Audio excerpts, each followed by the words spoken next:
Hey everybody, this is day 2 of the curriculum. The big goals of day 2 are to cement the concepts of literacy, just as a subject you can study, sort of how it works, what it's about. To get to the idea of multiliteracies, the literacy can mean a bunch of different things. The literacy serves a function in society that can also be studied. That's previewing for Brandt.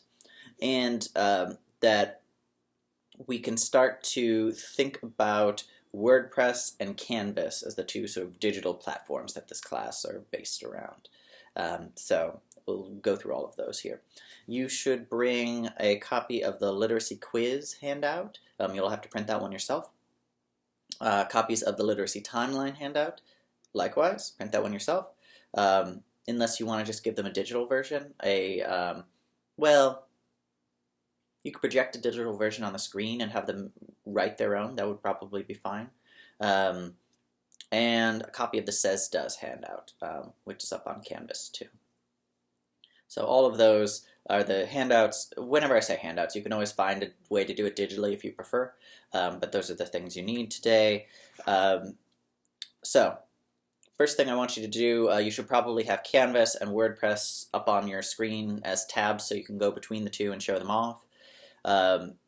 Take attendance, collect letters as people come in, and collect contracts as people come in, although they should probably hold on to their contracts in case they have questions up front.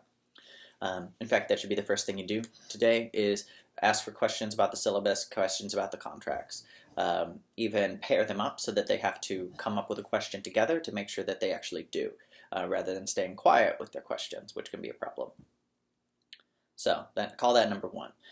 Number 2 is talking through WordPress logistics. Walk them through Canvas and everything that's up there, all the files and the calendar and how to message you.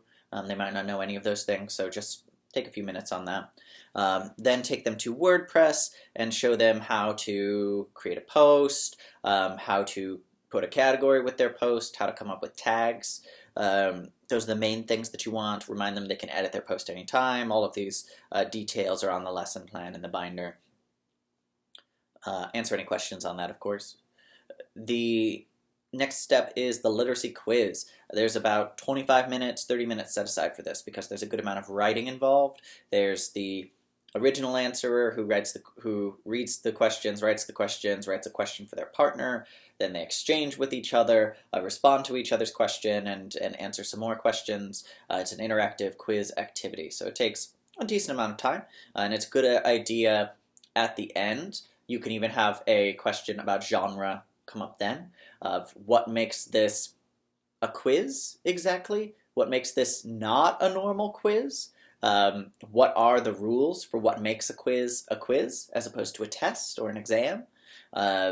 These are more ways to solidify the concept of genre, that it's a text that follows certain rules, that's required to follow certain rules for what makes it a good or a bad version of that text.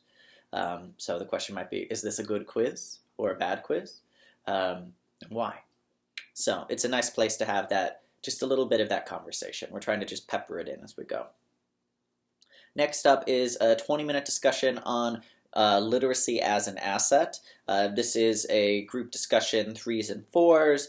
You put up a few questions on the board. I have them listed here, things about like what literacy is most valuable, will be most valuable, things like that. I say 12 minutes to talk, check in after 8 minutes, or give them 8 more minutes after that, and then you have time for sharing outward. Let them know that the reading for next time is going to touch on some of these topics, probably at the end. Finally, you are giving them some time to work on their literacy timeline, hand it out, go over basically how it works. This is a nice time to show them off part of your literacy timeline if you're comfortable with that. Or just to talk about one of the years in hypothetical you could even do, just sort of using the timeline to track it through. Remind them they can edit it if they want to, do it on paper, do it on computer, put it into a spreadsheet so that they can work through it that way. It's up to them. The basic idea is that this is a brainstorming activity. It's meant to help them gather a lot of details about their life that they might not otherwise think to notice. You can talk about your own experience with that if it was useful. So I have down giving them 10 minutes or so with that. If you still got more time, then give them more than that. That's fine, of course. But let them know that's going to be their homework for next time, too. One piece of their homework. So, last thing you'll do together is go over the homework, and this might take a few minutes. One piece of their homework is finish their literacy timeline from birth to present. Bring in a copy for next time to share with others. Make sure they understand it should be as detailed as possible, and that it should cover the whole scope of their life, and should focus especially on the reading and writing aspects, though other stuff is useful too. The next thing that they're going to do is they're going to read Deborah Brandt's article 2 different ways. So they should download Deborah Brandt's article, which should be on your Canvas site. Then they're going to install the program Read and Write. So to do this, they will go to disability.wwu.edu. This is the Disability Access Center's main page. If they hover over current DAC students, there will be 2 tabs at the bottom, one saying how to install Read and Write, the other saying tutorials or tips on Read and Write. The how to install will walk them through how to install it. It's pretty straightforward. They're downloading a trial version of the program, and then by logging in through the Microsoft login, they can put in their wwu.edu email, and then it'll be converted from a 30-day trial to a full license of the program, and then they can use it as they want. I'm hoping that all the Podium computers will have it by that point so you can show them how it works. If not, feel free to bring in a laptop for that so that you can show them on your device, which you can load up the program in advance. It's quite easy to download, quite easy to install. When they get there, there's sort of a bar that appears on the top of the screen, and then they are able to they're able to click on the button that says PDF, load up the Deborah Brandt PDF, press play, and it'll read it to them while tracking it across the screen. They're contrasting this experience of reading it with their ears and and a computer-aided interface to the Says Does outline, which is up on the Canvas page. They can just make that themselves if you don't want to bother printing one out. It's simply a T-grid of what is said on this page, what is the importance of what's on this page, basically, for the argument, and then just a listing of which page you're talking about at a time. They should write a good 3 sentences at least for each entry that they do. And they should bring this in next time. Again, the paper copy is most useful. You can do it on a handout. You can have them do it themselves. So it's up to you how you decide you want to do that. For after class, before next time, your main challenge is to read all of their letters and write a very brief comment on them, just to show that you've read them. If there's anything that requires responding to, like a student expresses an anxiety about something that's going to happen in the class or really has a good question, then I would suggest writing a few sentences and respond to that.